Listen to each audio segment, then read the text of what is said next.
सकाळी माझं आवरून झाल्यानंतर सूर्यदेवाचं दर्शन घेतलं आणि कामाला सुरुवात केली. नंतर जेवणासाठी वड्याची रस्साभाजी बनवायची होती, म्हणून भिजवलेल्या हरभऱ्याच्या डाळीमध्ये थोडीशी मिरची पावडर, हळद, मीठ, सोडा आणि थोडेसे जिरे टाकले आणि मिक्सरवर बारीक केले. बारीक केल्यानंतर तेलामध्ये वडे तळून घेतले.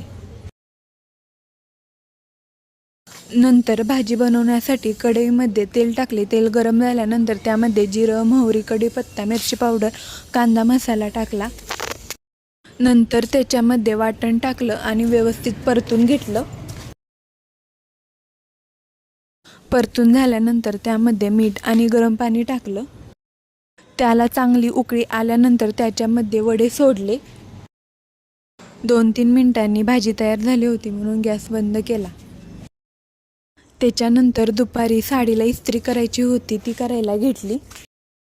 अशी साडीला इस्त्री माझी मम्मी घरी करायची, तेव्हा मी तिचं बघून शिकले होते. इस्त्री करून झाल्यानंतर साडी व्यवस्थित साडी कवरमध्ये पॅक करून ठेवली. तर आजचा हा व्हिडिओ तुम्हाला आवडला असल्यास व्हिडिओला लाईक करा, शेअर करा आणि माझ्या चॅनलला सबस्क्राईब करा. थँक्यू.